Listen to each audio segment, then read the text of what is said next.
Ego kumazina nitwa Rukundo Bemajut. Niwe udasanzwe ngo kongabagarara imbere yanyu kugira ngo dusangire amajambo y'Imana. Nambere arifurije Pasika nziza. Kugira mugenzi wawe ati utakwifurije Pasika nziza.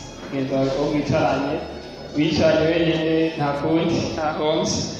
Ego turateze twiga ijambo ry'Imana kuko turi mu bihe bya Pasika. Tifuza ko twigira hamwe buke mu buryo bworoheje cyane rwose igikorwa Kristo yakoze ku musaraba. Icigwa cyacu kivuga ngo igikorwa cy'amaraso ya Yesu Kristo. Igikorwa cy'amaraso ya Yesu Kristo icyo cigwa twigire hamwe turabe icyatumye kuri Kristo azanga ku isi kudupfira. Icyatumye Kristo aza ku isi kudushungura. Bisanzwe abantu benshi nibatahura icyatumye Kristo aca muri Mariya akemera akaba umworo akemera akambara umubiri. Impamvu yamuteye niki nuko bisanzwe Kristo iyo aza kuza ari impwemu bisanzwe ntipfa. Impwemu ntipfa izari gukunda ko impwemu bayica, kandi impwemu ntiva amaraso nta maraso ameneka ntizari gukunda. Kandi iyo Kristo Yesu aza kuza uko nyene aje directement afite imyaka 30 kugira ngo acatanga igikorwa cyo kwigisha abantu ntibari kumwizera, abantu ntibari kumwemera, kugira ati wewe uvuye he, wowe ntitukuzi. Cyo cyatumye Yesu Kristo yemera yicisha bugufi. Donc Imana itaboneka yemera yambara umubiri, iba Imana iboneka biciye muri Kristo Yesu. Imana itaboneka yihinduye, Imana iboneka biciye muri Kristo Yesu. Yabikunde rero uwo mubiri umeneka amaraso bamubambe, bikunde Kristo apfe, yongere agiye gute, yongere azuke. Turateze reka dusabe Makriya adufashe nkuko ejo ijambo ariko dusomera toujours turarihagarara ko n'ubundi nyene kuko niyo Pasika dutangura kwibonera itanguriye. Dufashe gusoma mu Kuvayo igice cya 12 dusomere umurongo wa 13 hanyuma uce usimbira ku murongo wa 21 gushikana kuri 28. Kuvayo 12 ku murongo wa 13.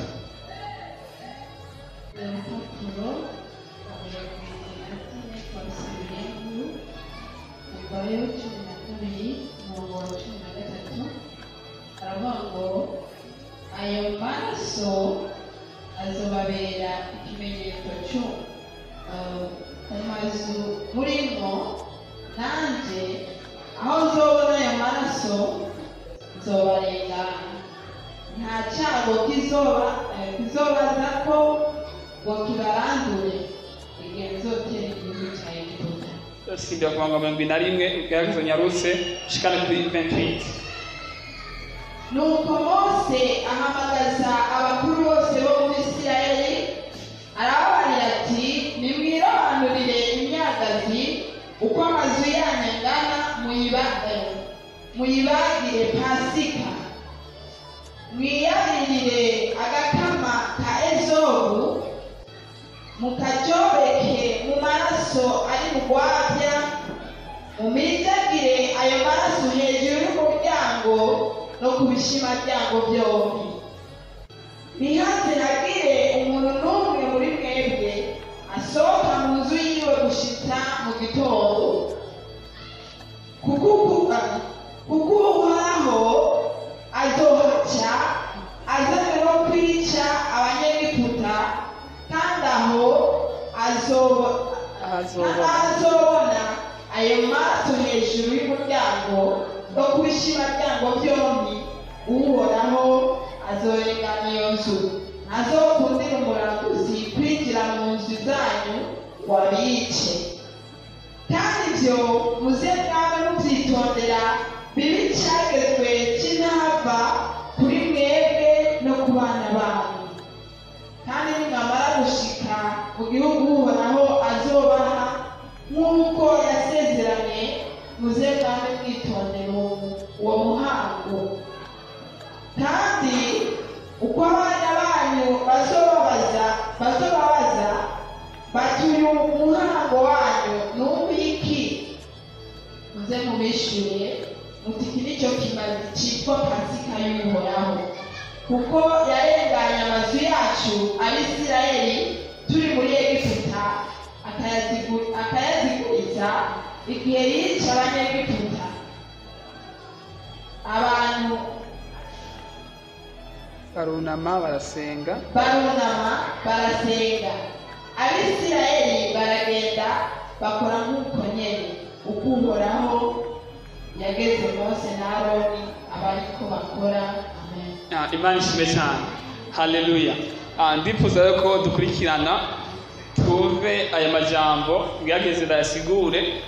Tubona ko ngaha mu gice cya 12 cyo kuvayo Imana yariko irabwira Mose ivyerekeye pasika iyagira itangure. Ico gihe bari muri Egypt, bari mu bukoroni, bari babayeho nabi cyane rwose, kuryo Imana yari imaze kuba itera abanyegiputa ibigeragezo bishika 9, ariko ivyo bigeragezo byose Farao araresista, ntiyashobora kurekura abisirayeli ngo bagende.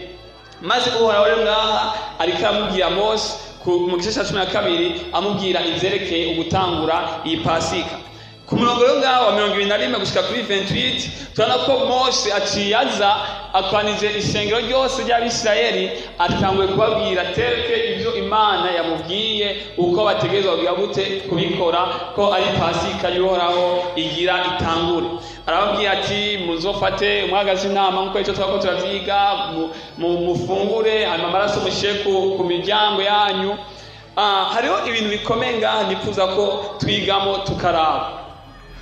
Uhoraho mu kubwira Mose yaramubwiye acambwira ati genda ubwire ubwo bwoko bw'Abisirayeli ati muzofate ayo maraso mushyire ku miryango, ngo umuranduzi niyaza, ngo umuntu arandura niyaza akazosanga ahantu hari ayo maraso azorengana. Nicyo cyatumye ryari ibanga rikomeye cyane hano hantu, byasabwa ko rimenya Abisirayeli bonyene. Cyo gituma Mose yabibwiye Abisirayeli bonyene kugira ngo uwo munsi bazobe biteguye bose bari mu mazu yabo ariko ayo maraso. Kandi irica ibanga kugira ngo abanyegiputa nawe ntibashobore kumenya iyo soko. Mose donc yabibwiye Abisirayeli kugira ngo uwo munsi ntibazoba basamaye ngo basohoke hanze tujise ivyo bigeragezo bize canke uko kwica kuze hari abana b'Abisirayeli bari hanze batari mu mazu, kuko nabo bari gupfa. Cyane ntibize gushika abanyegiputa bamaze kuronka iyo revelation bakaca bagira gute nabo bagaca baja mu mazu y'Abisirayeli. Kubera tubona ko Bibiliya itubwira ngo uhoraho ntiyaza gutikiza ngo ahantu azobona amaraso. Tujise uhoraho yavuze ati aho nza kubona amaraso honyene, tujise umuranduzi acagenda. Ntiyavuze ngo umuranduzi donc umumarayika azagutikiza yica, ntiyavuze ngo araza kwinjira arabe ingene bameze arabe, oya sizi ko tuko tabitahura bino bintu. Tujise niyabona amaraso ku muryango ararengana. Byasigura yuko naho hari kuza kuba hariho imfura z'abanyegiputa ziri mu nzu z'Abisirayeli izika amaraso, sincèrement izo mfura z'abanyegiputa nta kintu na kimwe zari kuba, zari gukira neza 100%, kuko umumarayika atikiza ntiyari interese no kuraba bari ndani, yari interese no kuraba gusa ayo maraso.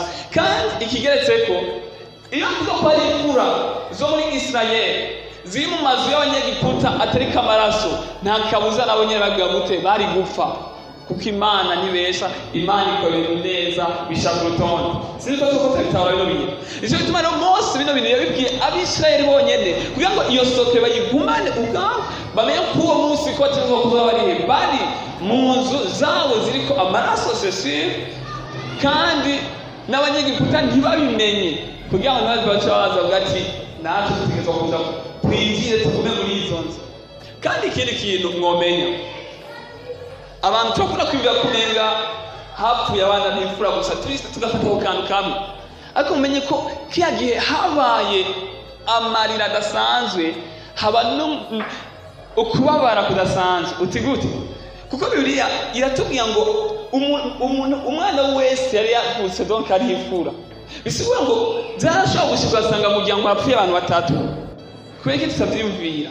Umupapa yavutse ari imfura yarapfa, umama yavutse ari imfura yarapfa, n'umwana yavutse ari imfura yarapfa. Yumvire rero muri rugo umugabo ari imfura, umama ari imfura, n'umwana ari imfura, batatu baca bagenda. Sinzi ko murumva iyo logique. Muriko mabitahura. Siko ngo ntihapfa umwana umwe gusa. Hariho ningo asanga apfuye batatu babiri. Ibintu bikagenda uko bivanye nuko ngo yari imfura yose yagize gute yarapfuye. Kandi si imfura yonyene, n'ibitungwa vyose vy'imfura zarapfuye. Akigitangaje nuko muri Israeli hoho nta kintu na kimwe cabaye, nta ngorane nimwe yabaye, kubera iki bari bamaze kumenya sokre y'ayo maraso yaramaze kuba ari ku miryango yabo. Rero ngaha turabona yuko Mose ariko arababwira apre avuga ati Uhoraho yambwiye ati abana banyu nibakubaza. Okay, 25 avuga ngo kandi nimwamara gushika mu gihugu Uhoraho azobaha nk'uko yasezeranye, muze mwame mwitondera uwo muhango. Kandi uko abana banyu bazobabaza bati uyu muhango wanyu n'uwiki, muze mubishure mutiki nico kimazi citwa Pasika y'Uhoraho, kuko yarenganye amazu yacu Abisirayeli turi muri Egiputa akayaziguriza. Bisigura ngo yacangiye ati nimwagira muri ico kindi gihugu. Uyu munsi ariko twebwe twaramaze, kuko kijya gihe cabaye novuga ngo bavuye mu mubabaro bari barimo baca baja mu munezero, baca baja mu bihe vyabo byo kwishurwa. Ariko twebwe uyu munsi ndibaza turaza kwishikako ko aya maraso yerekana amaraso ya Yesu Kristo. Aya maraso cyari ikimenyetso cyerekana Kristo Yesu, zerekana ko natwe ku bantu bizeye mwami Yesu Kristo twari tuvuye muri Egiputa tugiye muri Kanani yacu, twari tuvuye mu isezerano rya kera tugiye mu isezerano rishasha tujyanye n'Imana. Nico gituma n'uno munsi Imana yaratubwira ati le fait yuko twe tumaze kugira ayo maraso ya Kristo natwe abaye kuri twebwe, twavuye mu gihugu cy'ubuja tuja mu gihugu cyacu, nk'uko ngaha 25 avuga ngo kandi nimwamara gushika mu gihugu Uhoraho azoba. Uyu munsi ico gihugu natwe turagifise. Imana ishime cyane. Ico gihugu turagifise atari kubera izindi nguvu, ariko kubera gifise ikimenyetso c'amaraso ya Yesu Kristo. Cyo tuma nuno munsi twandaye gucelebra iyi Pasika. Imana ishime cyane. Rero aya maraso asigura ikintu gikomeye, yasigura ikintu gikomeye cyane. Mu bisanzwe umuntu adafise amaraso acapfa. Mu maraso yo hari ubugingo. Umuntu adafise amaraso directement nta kintu kiba gisigaye, aca apfa. Niko n'abantu badafise aya maraso ya Yesu Kristo nta buzima bw'Imana bafise.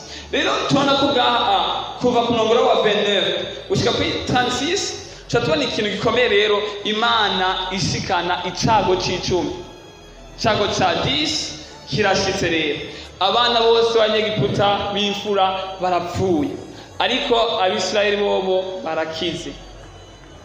Zerekana ikintu gikomeye cyane gose, yuko Uhoraho atubona ko amaraso ya Yesu Kristo agacarengana. Tujise umuntu wese ariko amaraso ya Yesu Kristo nta burake bw'Imana bushobora kuba kuri we. Ibintu sizi ko tutize hatwese. Sincèrement nta kindi kintu kizodushikana mu bwami bwo mw'ijuru atari uko tubonetse ko ico kimenyetso c'amaraso ya Yesu. Ariko rero gitangaje, abantu batariko ikimenyetso c'amaraso ya Yesu Kristo bazoja muri Gehinomu. Yes, bazoja muri Gehinomu. Uyu munsi abantu baragerageza kugira resistance, bakihagararako. Ndabigeranije n'ibi bigeragezo 9 vya mbere. Ibi bigeragezo 9 vya mbere Farao yari ihagaze ko avuga ati no, sindekura bano bantu, sindabarekura. ibigeragezo 9 byose birarengana, inzige, ibikere, iki, urubura n'ibindi byose birarengana, ariko barabakomanaza umutima baravuga ati sindabarekura. Niko n'uno munsi abantu batarika amaraso ya Yesu Kristo vraiment naho ashobora guca mu bibazo, indwara, ubukene, ashobora ati oya sinkizwa, sinja ku Mana, sinemera amaraso ya Yesu Kristo, ntabyo nizera. Donc akagira resistance ikomeye. Cyo twari no musona abantu benshi batemera ijambo ry'Imana, kwinga ijambo ry'Imana, kandi ibyo vraiment novuga ko afise iyo capacité yo kuba resistant, bakabiresista, bakabyihangana, bakemera bakababara ariko bakabyihanganira. Ariko hari ikindi kimwe gikomeye cyane rwose, iki amaraso ya Yesu Kristo. Nukuri igihe umwami Yesu Kristo azobaje, umuntu wese atazoboneka ko ayo maraso ya Yesu Kristo azocirwa ko iteka. Urubanza ruramaze gucibwa, nta bugingo budashira afise. Nico gituma umuntu ashobora kugira ibyo ashaka byose, ariko hageze kuri kino kintu, Imana nukuri nta kindi kintu izoraba no kuraba ayo maraso y'umwami wacu Yesu Kristo. Reka baturabire mu byahishwe Yohana igice cyaho c'indwi umurongo wa 13. Byahishwe Yohana 7 verset 13. Yageze tunyarutse.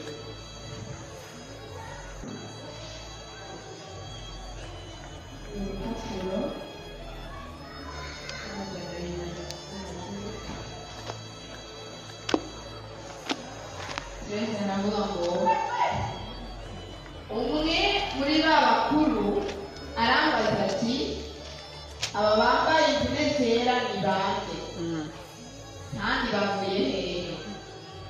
Ndamwishyura nti mugenzi ni wowe wabimenya. Arambwira ati aba n'abavuye muri wa mubabaro mwinshi kandi bamesuye imvune zabo bazezesha amaraso y'abamwagazi. Amen. Keza ngaho nyene. Imana ishimwe cyane. Tubona ko Yohana yari karerekwa ibintu bidasanzwe, ari mu kizinga c'Ipatimo, maze ngo atangura kuhishurirwa ibintu bikomeye cyane. Hanyuma umumarayika ariko aramwishurira, aca Yohana agereye abona abantu bambaye impuzu zera. Hanyuma ngo umwe muri ba bakuru arambaza ati aba bambaye imvune zera ni bande kandi bavuye hehe? Donc uwo mukuru yamubajije Yohana. Yohana acamwisha ati mugenzi ni wowe wobimenya. Arambwira ati donc Yohana nuko ashatubwira ati ni wowe wobimenya, je ivyo ntavyo nzi, ayo makuru ntanomenya, abo bantu bambaye impuzu zera ntavyo nzi, nsigurira ahubwo. Hanyuma acamubwira ati abana bavuye muri wa mubabaro mwinshi kandi bamesuye imvune zabo bazezesha amaraso ya wa mwagazi ariwe Kristo Yesu. Siko ngo uyu munsi amaraso ya Kristo ni afise ubwo bushobozi bwo kuba yo kweza impuzu zacu, imvune zacu zicafuye, zimeze nabi, zidasa neza.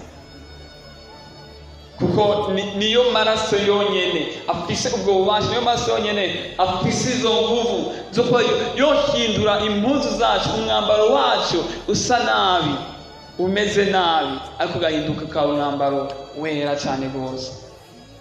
Mbega wowe uri ikimenyetso cy'amaraso ya Yesu Kristo? Woba uri ikimenyetso cy'amaraso ya Yesu Kristo?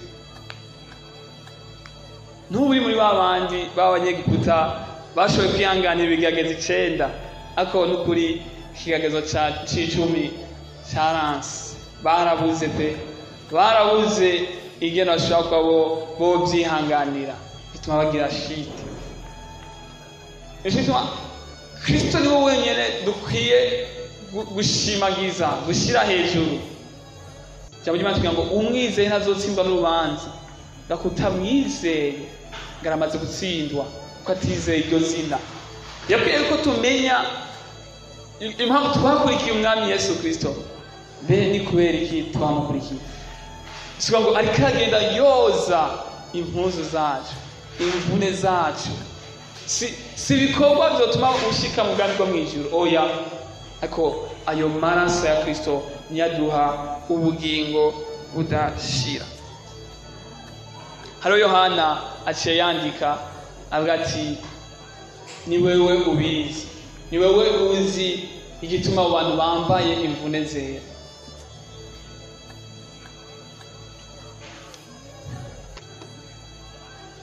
Amaraso ya Yesu Kristo afise ubushobozi budasanzwe kandi afise vraiment igiciro gikomeye cyane rwose ku buzima bwacu, ku buzima bwanje, ku buzima bwawe.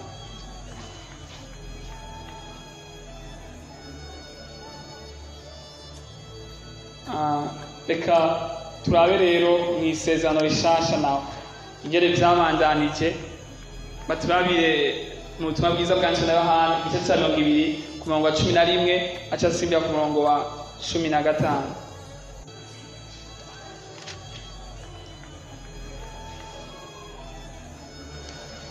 Turabe rero Kristo agira ashikane iryo sezerano ryo mu isezerano rishasha, ivyari vyaravuzwe mu buryo bw'ihishurirwa cyangwa uburyo bw'imigani bijya bigaragare rero, biseruke neza biboneke. Reka turabe rero Kristo Yesu ingene vyagenze. Urupapuro rw'ijana na mirongo icyenda Yohana igice cya mirongo ine avuga ngo Mariya yari ahagaze ku mva arira, akiriko ararira arunama arunguruka. Siga kuri 15 gerageza kurizima.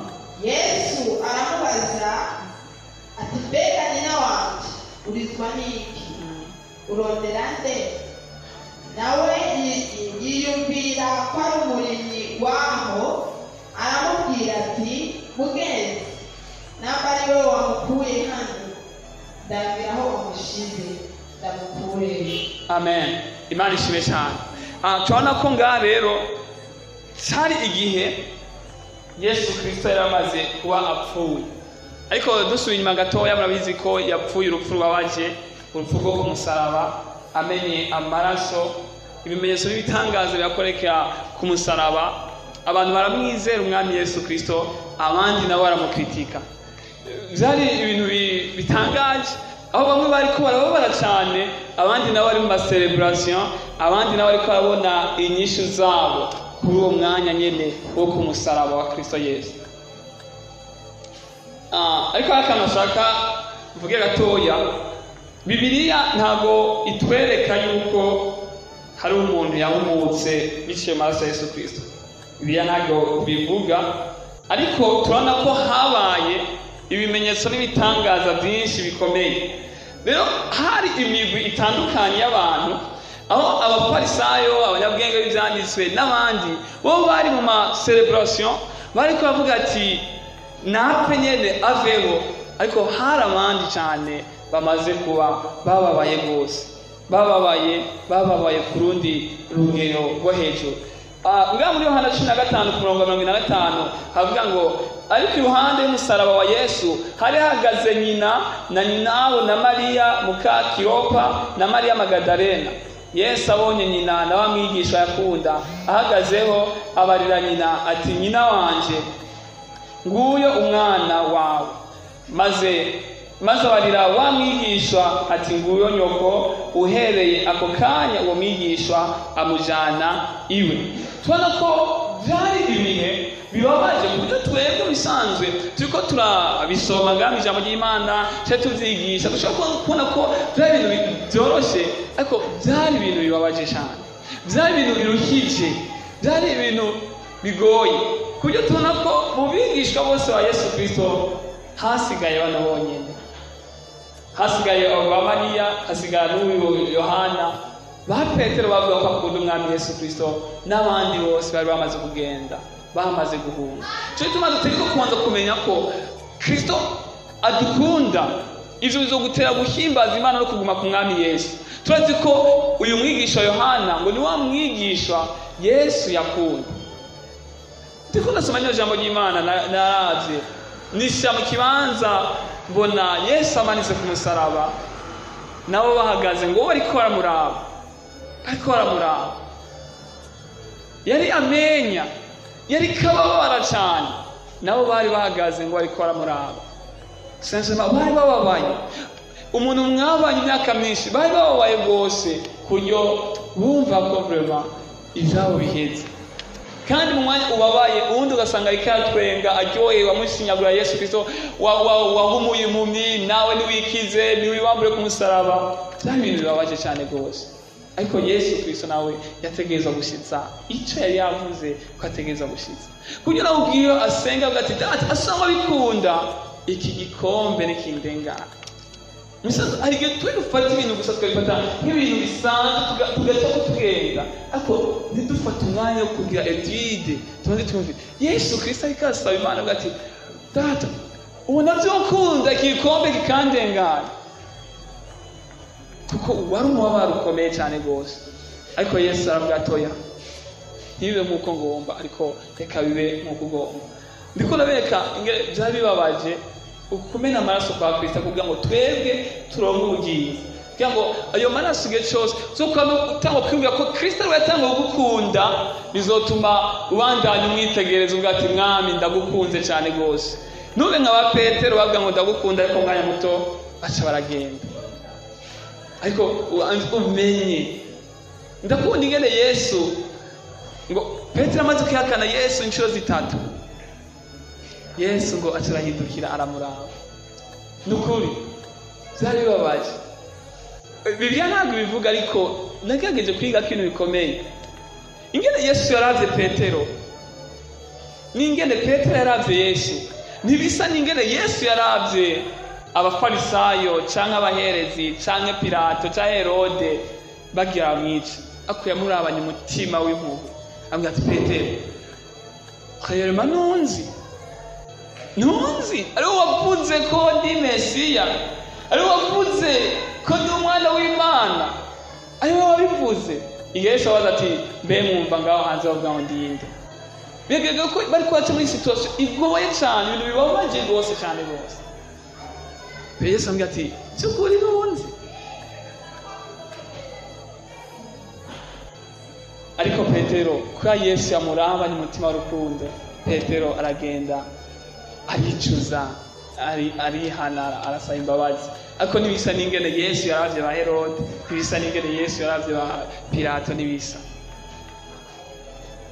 tubona ko bari kwaca mu bihe bigoye ibyo bitoroshe aha badusomeye rero ku murongo wa 11 tubona ngo Mariya yarahagaze kumva arira bariko arira arunama arunguka kumva ngabona abamarayika babiri bambaye impuzu zera bicaye umwe ku mutwe uwundi mu mirambizo y'ikiziga cya Yesu cyari kiryamye tubona ngo uyu Mariya Magadalene yabonye abamarayika ariko bivanye n'umubabaro yari arimwo cyangwa agahinda yari afise iyo nabaye interese cyane avuga ati ndabonye abamarayika oya abo yari afise ngo umubabaro udasanzwe ahantu hanangaje aha kuri verse 15 acaraza ngo Yesu aramubaza ati mbega nyina wanje urizwa niki urondera nde ngo nawe yiyumvira ko ari umurimyi wawe aramubwira umva uyu Mariya yaciyumvira ko Yesu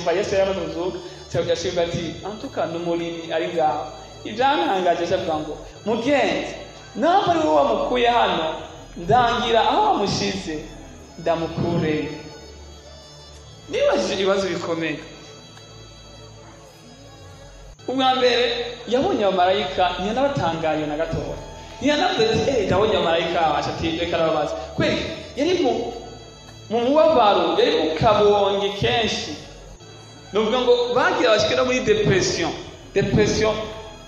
akabonge donc namubabara ukumva sinzi ni ingwara vuyema kandi cyese akuza kuvugwa ariko naho ngo bari mu mubabaro ukomeye cyane aha rero amaze kubona Yesu ntiyamusobanukirwa ntiyamenya ko ari we gace baza ko ari umurimyi gace mubwira ati mugenzi wombwira namba ari wa mudepashije nze basi unyereka aho wawushize kugira ngo nzamukure. Kubera gukunda umwami Yesu Kristo n'ibihe bari baracamo, niyumviriye ati mbega jewe ngo munyereka ico kiziga ciwe noshobora kumuterura ndumwe. Ivyo navyo yiyumviriye. Canke ntimuzi deja n'ikiziga hamwe yama kiyateye ubwoba, ikiziga kiyateye ubwoba. Ivyo navyumviye basabwa ati mugenzi nawe wamwita ngiye nza guhamagara abigishwa biwe turabe basi bamfasha kumuterura. Ivyo ntiyavyumviriye. Nkayumvira eske uyu mugore ari wenyene by'ukuri yari gushobora guterura ikiziga rumwe? Ntivyokunda. Ikiziga kiba kiremereye kandi deja yari muri depression namubabara ku buryo na telefone bitanakunda kushaka no kuyiterura. Ufise umubabaro udasanzwe. Nakabonge ni indwara yo mu mutwe, ariko aca avuga ngo wonyereka ahari basi ndamuterura. Ntabyo yari gushobora, ariko kuba bari bafise umubabaro w'ingene umwami Yesu Kristo yamaze kuba atanzwe akaba bamwishe, ivyo byagize gute? Byatumye bumva ko bababaye cyane, bituma barasanga bariko bavuga n'ibintu ubwabo nabo batazi. Ariko ndakunda ijambo Yesu yavuze ngo birarangiye. Ndarikunda vraiment, ndarikunda cyane ngo birarangiye. Bisanzwe iri jambo ryari ririndiranywe igishika imyaka ibihumbi imyaka myinshi cyane gose, utanguriye kuri shit ya Adamu, utanguriye aho Adamu yakoze icaha ujya mwanya nyene. Rijya jambo ryari ririndiranywe igishika kumva ari umunsi hazovuga ngo birarangiye, birarangiye. Uzokwizera umwami Yesu Kristo wese azoronka ubugingo budashira. Ujya munsi habaye celebration, n'ubwo habaye celebration, ariko ikuzimu naho hacaba iki? Haba uguhungabana kudasanzwe, kuko Satani yaramaze kuba yatswe ububasha bwose yarafise. Cyituma Yesu yakoze igikorwa kidasanzwe ku musaraba, ukemera kumena amaraso yiwe. Nabwiye ati ko twiga akamaro k'amaraso ya Yesu Kristo.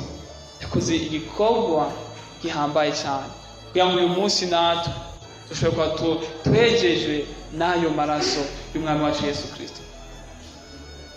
Tuko turarangiza, reka ngerageze kwesplika ntitwasoma muri Luka igice cya 24 ku murongo wa 13 gushika ku murongo wa 35. Ntitwasoma, ni harehare kandi dufite umwanya mutoya. Luka igice cya 24 ku murongo wa 13 gushika ku murongo wa 35. N'ubu ndikora bereka ingene bino bintu byari ibintu bibabaje kandi ibintu bigoye, ariko twebwe ariko dushaka kubitaba no kumenya ibintu biri simple. Yego cyatuma uyu munsi abakristo abantu bazotangara musanze, abantu bazotangara. Muri psychologie hari ikintu bita interpretation défensive. Ni kujya ushaka kumva ikintu, discours ukayumva ikintu namumva kigutushije ko wumva ko icyo kintu gikora kuri wewe, ukacugira icyo bita mécanisme de défense, ugashaka kwigwanirira, ugashaka wiprotege. Donc ugacufata bya bintu ugacubihindura ukabishira mu bintu wewe ushaka ko biba uko nyene. Sinzi ko muvyumva, ukavyenterprete wewe mu buryo buza kuguhimbara bukuryohera. Donc discours nkayiba reka ndabishye mu ijambo ry'Imana. Hari abakristo uyu munsi bariko bagenda bagira sinzi baca hejuru y'igikorwa cy'amaraso ya Yesu Kristo, kumva ngo ndiko ikimenyetso cy'amaraso ya Yesu Kristo byararangiye, byaraheze, Yesu yamara ibyaha urukunuko. Nuko ndavyemera jewe, ndemera ko umuntu vraiment ari kamaraso ya Yesu Kristo vya vrai nta rubanza uzomusinda. Niko ijambo ry'Imana rivuga, uwo vraiment nta rubanza uzomusinda. Ariko ingwane rero benshi ariko bagenda baca bazana barabihindura. Reka nitirirwe ko niko ikimenyetso cy'amaraso ya Yesu Kristo bwiyacemo ibyaha byose z'uyu mubiri. Motive nzovuga ati ndiko ikimenyetso cy'amaraso ya Yesu Kristo byaraheze. Ariko ku muntu atahuye bino bintu ingene byari ibintu bibabaje, ingene Yesu bamuraba ku musaraba avuga ati ibi ni biki ko biraba vraiment, ntashobora kuvuga ngo ngo ko ndiko ikimenyetso cy'amaraso ya Yesu Kristo reka nce nkora ibyaha ko ndiko ikimenyetso cy'amaraso ya Yesu Kristo ubwo muntu ashobora kuba atamuzi bwa kabiri cyangwa akaba akora iyo interpretation defensive kugira ngo donc yinjiye mu ishengero kugira ngo acakora ibyaha neza yitiranga ijambo ry'Imana kugira ngo uri kuba amaraso ya Yesu Kristo ngo nta rubanza azomutsinda. Sinzi ko mwabitahura, ariko twebwe tugezo kumenya ngo turi ikimenyetso cy'amaraso ya Yesu Kristo dutahura cyane urukundo rwa Kristo kadutera kumva ko tumukunze cyane rwose. Rero ngaha muri Luka 24 ku murongo wa 13 gushika ku murongo wa 35 tubona Yesu ariko yiyereka rero ngo abigishwa babiri abigishwa bari kwaja bava i Yerusalemu baja i Emawusi. Bariko bava i Yerusalemu baja i Emawusi, reka ndezime kugira ngo tunyarutse ngo kuva i Yerusalemu uja i Emawusi hari ibirometero ngo bishika nka 11, ibirometero bishika nka 11. Ngo hanyuma bariko baragenda usanga mutgagiye Yesu yamaze kuzuka, bariko bagenda ngo Yesu Kristo ngacira biyereka. Bibiliya tugira neza ngo abashirako uruhuni ku maso yabo, donc ntibamubona. Hanyuma ngo bariko bagenda bayaga tujuru tugako micapo bari bababaye cyane rwose, bari bafise umubabaro uteye ubwoba. Bariko baragenda Yesu atarabaraba abona ati aba bana banje vrema barababaye. Nabwiye mwibuke depression canke akabonge nukuri ni ingwara mbi, nabwiye ati no gutambuka kuva yaje gushikaje birakunanira.